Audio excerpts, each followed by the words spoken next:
Waalaikumsalam warahmatullahi wabarakatuh. Sekarang sudah 11. Komisi 8 DPR RI melakukan kunjungan kerja ke kantor Gubernur Sumatera Selatan Jumat 3 Oktober 2025. Agenda difokuskan pada isu kemiskinan, program bantuan sosial, hingga perlindungan anak dan kebencanaan.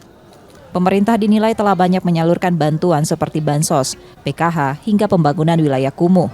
Namun, Komisi 8 menekankan pentingnya penyaluran tepat sasaran agar tidak menimbulkan ketergantungan, melainkan benar-benar mendorong kemandirian masyarakat.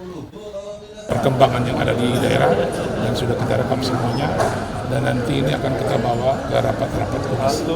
Ada tadi dari BNPB, yang kekurangan juga, ada dari Kemensos juga, pada anggaran-anggaran atensi dan lain-lainnya, rehab, bantuan sosial masih kurang, dan ada juga yang ada pemotongan, sehingga kita nanti akan kita perjuangkan nanti di pusatnya.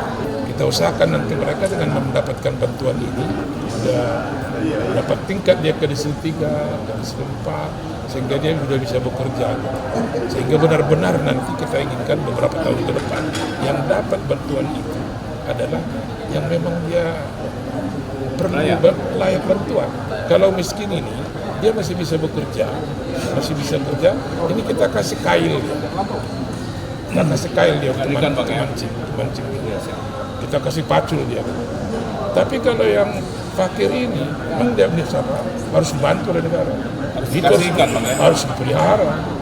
Kalau enggak nggak ada negara kalau nggak dibantu. Kemiskinan ekstrim di Indonesia ini sudah berkurang.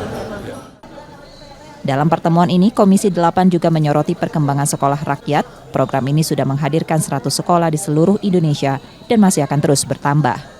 Muhammad Reza Pahlevi, Kompas TV, Palembang, Sumatera Selatan.